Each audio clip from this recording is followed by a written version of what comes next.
Session we'll discuss about gate level minimization, where we are going to see how to reduce an expression with the help of a graphical method. We have seen the same thing in the last session with the help of algebraic simplification, but the drawback associated with algebraic simplification is it cannot reduce the expression into very less number of literals. So as the number of literals increases in an expression, therefore the number of gates that are used for realizing the circuit also increased. So as the number of literals are decreased, then the number of gates that are used for realizing the circuit will be reduced. As the number of gates are reduced, the power consumption of the circuit gets reduced, as well as the cost of the circuit will be reduced, as well as the die size of the circuit gets reduced. So these are all the advantages that are associated when we are reducing an expression with the help of graphical method. So let us see what is that graphical method and how to use that graphical method. So the graphical method that we are going to use is Karnaugh maps, and these are also called as K-maps. Karnaugh maps are graphical representations of Boolean functions. So with the help of these maps, we are going to represent any kind of Boolean function, and they are represented graphically. Okay, so this kind of map is used for representing any kind of Boolean function or Boolean expression. One map cell corresponds to a row in the truth table. Also, one map cell corresponds to a minterm or a maxterm in the Boolean expression. So this is called as a cell inside a map. These are called as a cells inside the map, and each and every cell inside the map will be representing a row in the truth table, or else a minterm or else a maxterm in the Boolean expression. Okay, if we are using a truth table, then this cell is going to represent a row in the truth table, and if we are using an expression, then this cell is going to represent either a minterm or else a maxterm. Okay, so multiple cell areas of the map correspond to standard terms. So if we are using multiple cells inside the map, then it is nothing but it corresponds to a standard expression. Okay, and this is the map which we are going to use as Karnaugh maps, where we are going to represent all the minterms like M0, M1, M2 and M3. Okay, and the same is shown on the right hand side with the variables X and Y. Here you can see when you have two variables, you will get totally 4 combinations, that is 0 0 0 1 1 0 and then 1 1. Okay, and these minterms are represented with variables with complemented as well as in uncomplemented forms. Boolean function in Karnaugh map. Ones and zeros represent function in Karnaugh map. Ones represent onset f equals to 1 and zeros represent offset f equal to 0. Similar to truth table, zeros are typically not shown, as we know that we represent a minterm with the help of a logic 1 and a maxterm with the help of a logic 0, and in most of the cases we represent only the minterms. Okay, and zeros are not represented on the map. Okay, as you can see here, I have took 2 examples here, and I'm showing how to represent those minterms on these maps. 2 variable map. Any 2 adjacent cells in the map differ by only one variable, which appears complemented in one cell and uncomplemented in the other. So in this Karnaugh maps, we are going to use a concept for reducing the expressions, that is adjacent cells. So any cell is said to be adjacent if it differs only one variable from its neighborhood cell. Okay, and we are going to group only these adjacent cells. Let us see what is that adjacent cell with an example. So minterm M0 is nothing but x1 complement x2 complement, that is x1 bar and x2 bar, is adjacent to M1 and M2. Why? Because M1 is holding the variables x1 complement and x2. Okay, if you compare this M0 and M1, okay, therefore out of these 2 minterms, only one variable is changing, that is x2. So as I told you that if one variable is different within two minterms, then we can call those two minterms as a neighborhood cells or adjacent cells, right? And in the same way, the same m0 is adjacent to m2. Why? Because x1 is the only literal which is changing, but m0 is not adjacent to m3. Why? Because both of the variables are changing. Okay, so if one variable is changing from its neighborhood cell, then that cell is called as a adjacent cell, and we have to group only those adjacent cells. Let us see how to group adjacent cells with an example. Two variable map. So here we have a function f of x1 comma x2, and this is the output expression of the function. Now I'm representing the minterms of those function, that is m0 plus m1 plus m2. Now initially plot all the minterms of the expression on the K-map. So I have plotted all the minterms of this expression on the K-map, that is m0, m1 and m2. Okay, next, grouping of ones allows simplification. As I told you that we have to group only the minterms, okay, and that to be the adjacent cells. Okay, as I told you that m0, this is m0 which is adjacent to m1, and m0 is adjacent to m2. So I'm just grouping only those cells which are adjacent. Okay, now after grouping these adjacent cells, then we have to write down the resultant expression. So how to write the resultant expression? Now we have to write only the literals which are constant, and we have to ignore those literals which are changing. Let us see. Now if we consider this red dashed group, okay, where the value of x1 is changing from 0 to 1.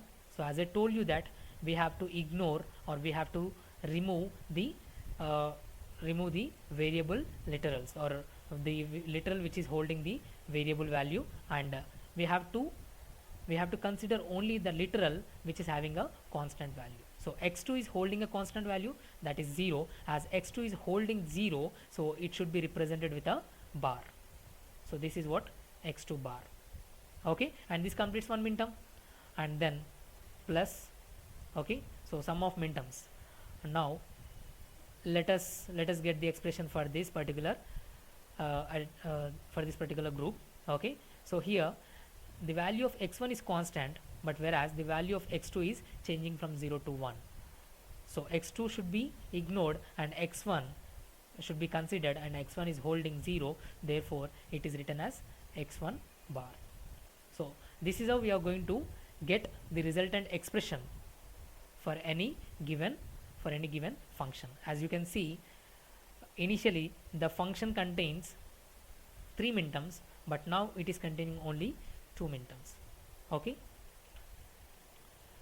now let us see 3 variable Karnaugh map. Karnaugh map with 3 variables, 2 variables on one side, 1 on the other. Okay, so 2 variables should be written on one side and the other 1 variable should be written on the other side.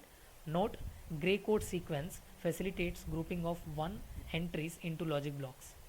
So here we are going to use the gray code sequences but not the binary sequence. Okay, and this is what the map which is used for which is used as a 3 variable K map. Okay, as you have 3 variables, you will get 8 minterms. So they are m0, m1, m2, m3, m4, m5, m6 and then m7, and all those minterms are represented with the variables here on the right hand side. As you can see, one variable is representing one side and the other two variables are representing on the other side. Okay, x is representing the columns and y is representing the rows. Okay, now variable ordering is xyz, yz specifies column, x specifies rows. Okay, each cell is adjacent to 3 other cells. Okay, if I consider this m0, now this m0 is adjacent to m1 and it is adjacent to m4, as well as this m0 is adjacent to m2. Why? Because if you consider this m0, okay, here the variables are holding x, x bar, y bar and z bar. But if you consider this m2, here x bar, y and z. So only one literal is changing, that is y. So if one literal is changing, then we can call those two cells as adjacent cells. Three variable map continued. So largest possible group yields simplest expression. Groups are formed in power of 2 size. Now here you can see different patterns of the groups. We can go with one minterm, we can go with a group of two terms, and we can go with a group of 4 terms. Okay, so as the group size is increased, the expression size reduces. So we have to go for those groups which will produce a maximum size. Okay, and groups are formed in power of 2 size, which is nothing but 2 power 0, 2 power 1, 2 power 2, and so on. Now let us see an example. Here we have a function f of x comma y comma z, and these are the minterms, that is 2, 3, 4, 5, and they are represented by using the variables. Okay, now we have to plot all these minterms on the k map. So I have plotted all those minterms on the k map, that is m2, m3, m4, and then m5. Now we have to group the adjacent cells. As we know that m2 is now adjacent to its neighborhood cell, that is m3, and m4 is adjacent to m5. So group these two cells. Now you have got two blocks, okay, of this size 2. Okay, now get the resultant expression. Now if you consider this particular block, now here the value of x is constant, which is nothing but 0. Okay, but whereas coming to this y and z, here y value is 0 here, and here, sorry, y value is 1 here, and y value is 1 here. Therefore y is constant, but whereas z is changing from 1 to 0. Therefore the resultant expression is x bar y plus, if you consider this block, here x value is constant, that is 1. Okay, so it should be written as x, and then y value is also constant, that is 0, so it should be written with y bar.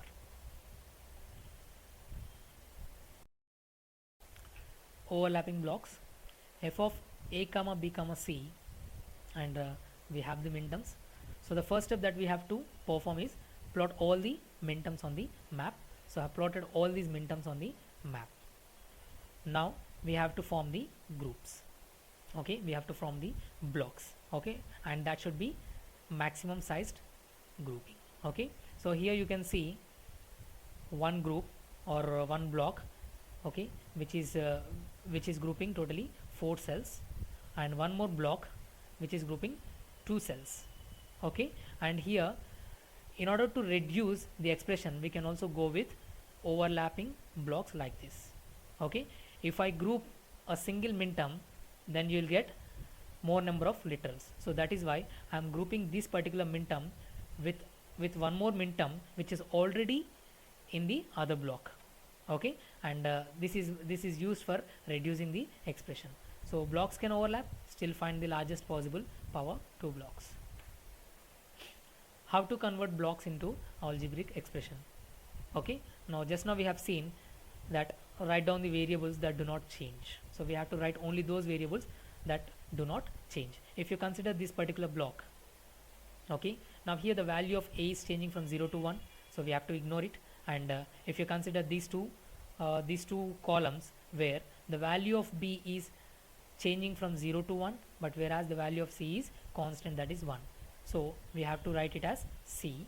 This completes one minterm, and plus, now if you consider the second block, here the value of a is constant, that is 0, so it is represented as a complement, that is a bar, and the value of b is constant here, which is 1, therefore it is represented as b, and the value of c is varying, that is from 1 to 0, so it should be ignored. So this is how we are going to get the resultant expression from the k-maps. Simplification. Enter minterms of the Boolean function into the map, then group the terms. Just now we have seen.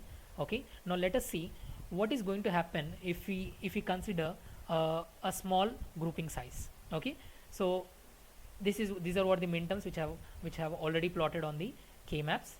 Okay, and we are grouping those minterms in 2 ways. Okay, in the first way we are going with a maximum size of the grouping, and in the second we are going with a small size grouping, where I am grouping two minterms and then one minterm. Okay, so if you can see the resultant expression here, with the help of the second approach you have got three minterms, and with the help of the first approach you have reduced the expression into only two minterms. So always we have to go with a maximum sized grouping, which will reduce the number of literals. As I told you that as the number of literals are reduced, therefore the number of gates also reduced. Now more examples. So one more function, and these are the minterms. So plot all those minterms on the K map. Now form the groupings. Just now you can see we have got totally two blocks. Okay, and the resultant expression is x bar y plus xz. Okay, and one more function, and these are the minterms. I've plotted all those minterms, and I've got one block whose size is 4, and I've got one more block whose size is 2. Okay, so if you consider this particular block, therefore the value of x is constant here. Okay, the value of x is constant, which is nothing but 0. Okay, therefore it is written as x bar, but whereas the value of yz will be varying. Okay, and if you consider this particular block, the value of x is varying, but whereas the value of yz would be 1 and 0, therefore yz bar. Some more examples, and these are what the minterms plotted already on the K map, and I have reduced it into this kind of expression. And these are again one more example which are already plotted on the K map, and this is what the reduced expression. In the next session we'll discuss about 4 variable maps, 5 variable maps, as well as how to use don't care conditions in Karnaugh maps. Thank you.